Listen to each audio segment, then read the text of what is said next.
এখানে অনেকের বাচ্চা মারা গেছে, আছে না? আল্লাহ দিল গিললে নহয় এনে কিছু কিছু মানুষ ঘুরোই বহর বিয়ে না করে দিব হর আর বিয়ে দাবে চুপ করি বই দেখি। ও আল্লাহ দিল কিনলে আল্লাহ দায় জিয়ান করি বালাল্লাই করি দি সুবহানাল্লাহ কেন জোর হ না।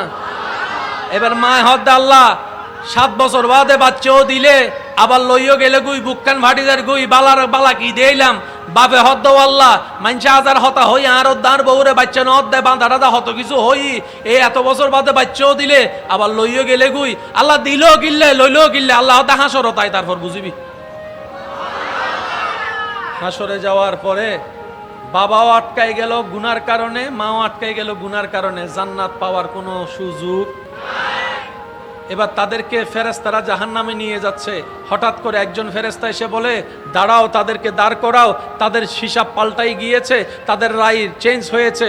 বলে যে কেমন চেঞ্জ? বলে যে তাদেরকে জাহান্নামে নয় জান্নাতের রাস্তাটা একটু দেখাই দাও, জান্নাতের রাস্তা দেখাই দাও। সুবহানাল্লাহ একটু জোরে বলি না, জান্নাতের রাস্তা দেখাই দাও। এবার গুনাহগার বাবা গুনাহগার মা দুইজনে ভাবতে থাকে কিরে জান্নাত পাওয়া তো দূরের কথা, জান্নাতের গ্রান পাওয়ার তো যোগ্যতা আমাদের কাছে নাই, গুনায় গুনাহ করছি, আবার জান্নাত পেলাম কিভাবে? আল্লাহর তো কোনো হিকমত তো নিশ্চয় আছে। এবার জান্নাতের দরজায় দাঁড়ায় দেখে ছোট্ট একটা বাচ্চা দাঁড়ায় আছে। এবার সে জিজ্ঞেস করে বলে যে তুমি কে? বলে যে বাবা আমারে চিনো নাই, আমাকে চিনো নাই। সুবহানাল্লাহ আওয়াজ আসতেছে না? আমাকে চিনো নাই? বাবা মা বলে যে না আমি তো তোমাকে চিনছি না, তুমি কে? বলে যে আমি তোমার সেই সন্তান যে কোলে থাকা অবস্থায় আল্লাহ দুনিয়ার থেকে নিয়ে এসেছিল, তোমাদেরকে কিছুটা কষ্ট দিয়েছিল, আজকে তোমাদেরকে জান্নাতে দেওয়ার জন্য আমাকে মাসুম অবস্থায় আল্লাহ দুনিয়া থেকে নিয়ে আসছেন।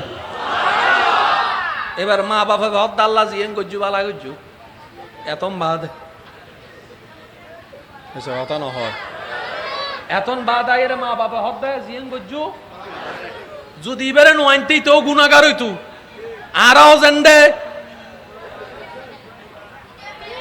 ইয়া ইতেরে গুনাহ করিবার আগে দুনিয়া তুললে এসু আজ ইতে নিষ্পাপ ওই বাচ্চাই বা মা বাবা হলো সুপারিশ করছি। সেজন্য যাদের বাচ্চা মারা গিয়েছে আফসোস করেন না, যার মাল উনি নিছে আর উনি বুঝে শুনেই নিছে। একটু বলেন না রে ভাই, সম্পত্তি দিছে কে? আবার নিয়ে যাচ্ছে কে? মালিকের যা মন চায় তা করবে, আপনি আমি বলার কে? যারা বলে তারা বান্দা নয়, আর যারা মওলার খুশির উপর খুশি থাকে তারাই হচ্ছে খাস বান্দা, যার বাস্তব প্রমাণ কারবালার ময়দানে ইমাম আলী মাকাম ইমাম হোসেন দিয়ে গিয়েছেন। সুবহানাল্লাহ। ইমাম হোসেন বলে রব পানি তৃষ্ণা লাগছে।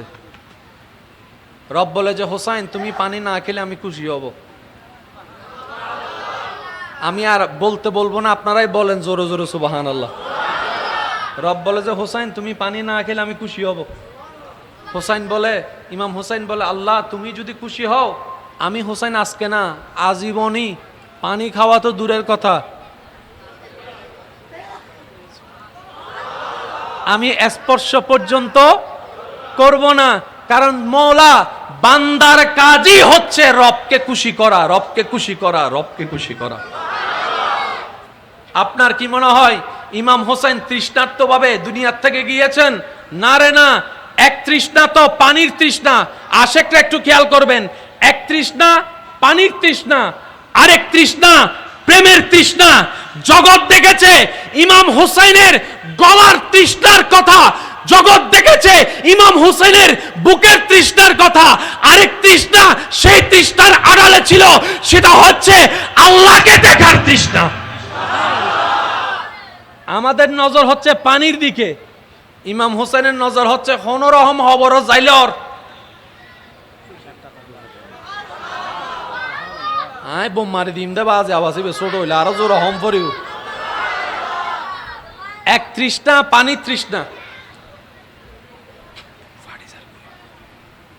প্রথম দুইটু খাইলে ওরে যে শান্তি লাগে। বাদশাহ অজ্ঞ ফানি তিয়েসে মরি যার গুই হাদে মতন এক বোতল ফানি আছে, হাদে মর হদ্দা ফানি ইন দে বাদশাহ হাদেমা হদ্দায় তোরে দিম ঠিক আছে, অর্ধক রাজত্ব আনাই লেহি দে, দিব না দিব, সত্যি করে হন দিব না দিব, ওদের আগে হাই লই, অর্ধক তো আছে। পানি বেন জিনিস, ওই রকম পানি তৃষ্ণা বুকের মধ্যে লালন করে ইমাম হোসেন অপেক্ষা করছে। তারা যত দ্রুত শহীদ করার চেষ্টা করছে, ইমাম হোসেন তার চাইতে অতি দ্রুত চলে যাওয়ার চেষ্টা করছে। তারা মনে করছে আমরা মারতে আছি, ইমাম হোসেন পরাজিত হবে। ইমাম হোসেন বলে তোদের চোখে পরাজিত হতে পারলেই তো রবের চোখে জিতে যাব।